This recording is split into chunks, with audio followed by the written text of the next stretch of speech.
Master Jet Gold PM, okay lang po ba na hindi yung principal namin naglaan ng budget allotment sa GAD?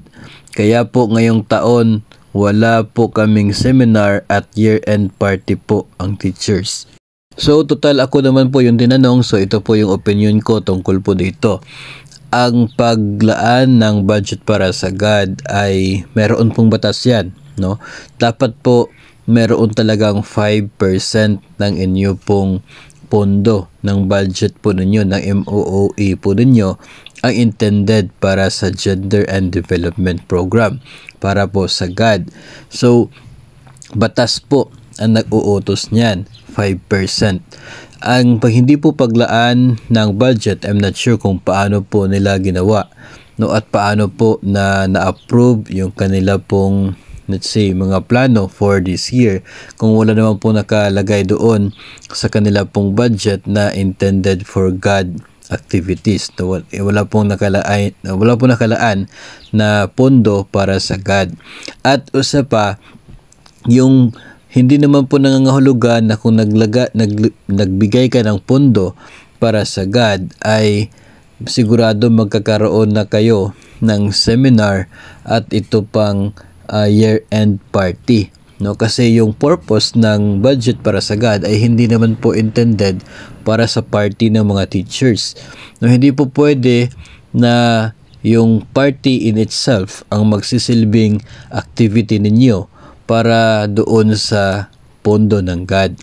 Kinakailangan pa rin na meron pong nakasaad o meron pong nakaprepare na activity o kaya ay purpose doon sa inyo pong pondo. Depende po yan sa guidelines ng GAD na mga activities. Meron pong specific activities lamang na pwede pong paggamitan ng pondo para sa GAD. So pwede naman po na gagawin niyo yan during December, tapos yun pong inyo pong year-end party ay isisingit na lamang po ninyo doon sa activity na intended for GAD.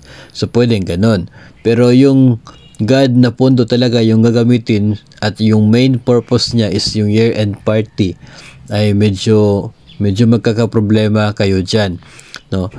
And yung iba nga, sinisingit lang talaga yung year-end activity, yung kanila pong pamamasyal. Yung iba, pamamasyal talaga yung term nila eh.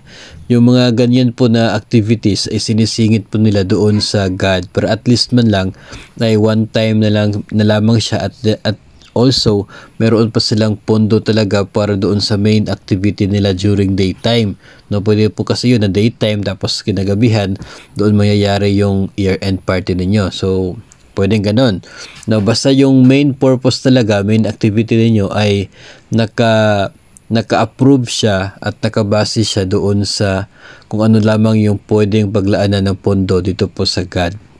Pero pagkakaalam ko talaga requirement talaga yung mayroon kang 5% ng inyo pong pondo intended for GAD activities. At yun po ay hindi lamang po siya nire-require ng DepEd, kundi ito po ay nire-require ng batas para po sa lahat ng mga government agencies.